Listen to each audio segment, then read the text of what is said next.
Hello everyone, you're listening to The Right Side of Gaming. I had some technical difficulties recently. My microphone completely died on me, so I'm having to test out a new one. I'm a little worried everything is coming out too quietly, and that when I post it, it's going to be too soft for people to hear even if they turn things up. So I'm doing just a nice, relaxed topic, a little more podcast style today, just to get a test upload. And there's something I've been wanting to talk about for a while, and that is it's okay to make a bad character.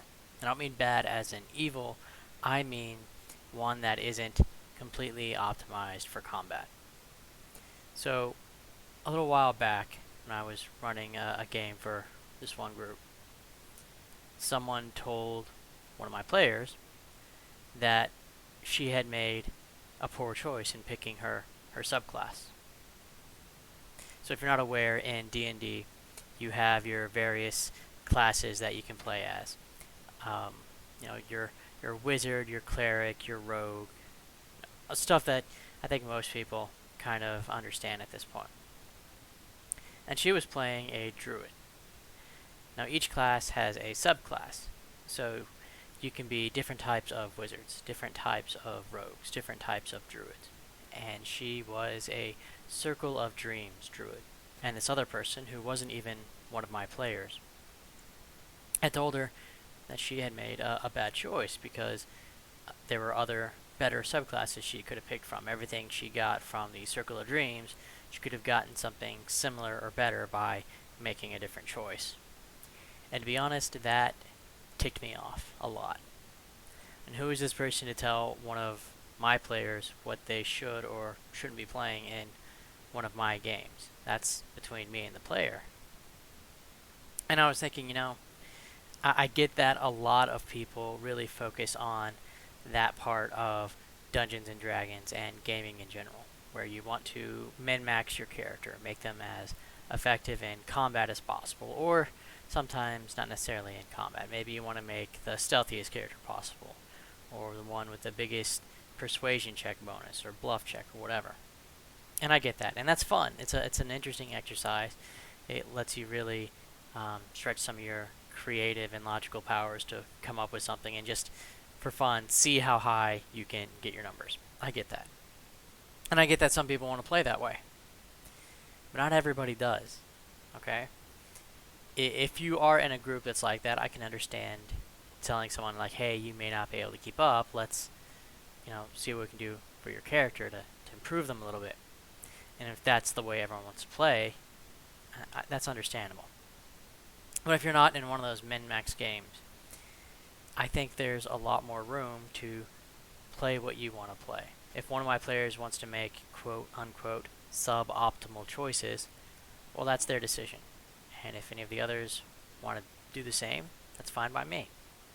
The way I see it as a DM, it's my job to make the story interesting, to make the combat interesting.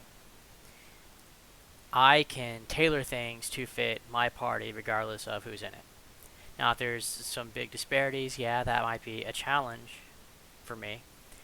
But it's my job to make sure that everyone has their chance to shine, one way or another. It doesn't necessarily have to be in combat. There's all sorts of ways you can really showcase a character and what they're good at, because they're all going to be good at different things. But that's something that I need to do as the DM. Now, that doesn't mean everyone's going to take the same approach, but I feel like a lot of people want to do that. They want their players to play something that they're excited about, something that they want to play. And, this particular player was really excited about this character. She and I worked on it. We found ways to work it into the story and have it relate to other characters.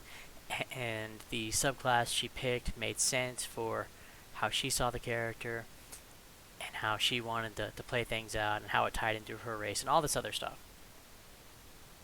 So I didn't want anything that would, dampen that enthusiasm. I love it when my players are excited about something.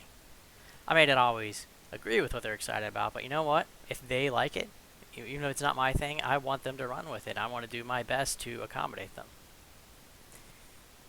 And I think sometimes some people forget that different people play the game in different ways, and none of them are really wrong or bad. Again, maybe it doesn't fit in with a specific group, but it's not like it's wrong in and of itself. And I think there's something to be said for playing characters that are flawed or maybe aren't necessarily good at what you would expect them to be.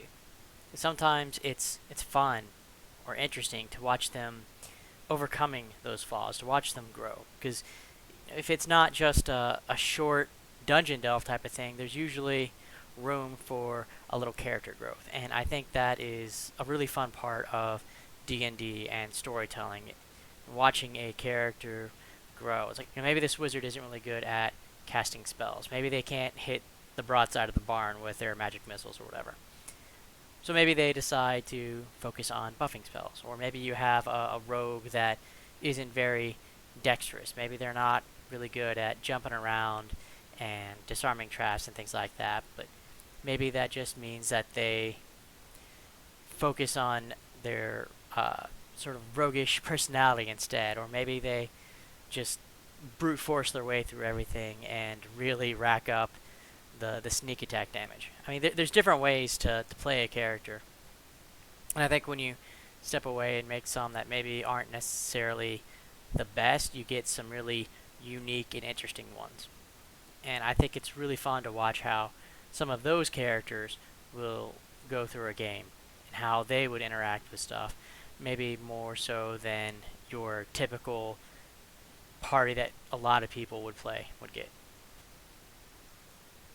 I think that's all I had for today. If you guys want to leave a like, comment, subscribe, that'd be great.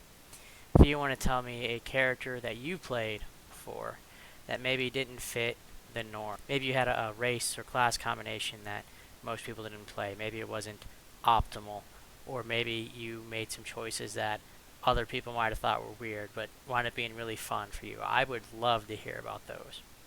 And if not, that's okay too. I understand. Either way, I hope you have an awesome day, and I will catch you next time.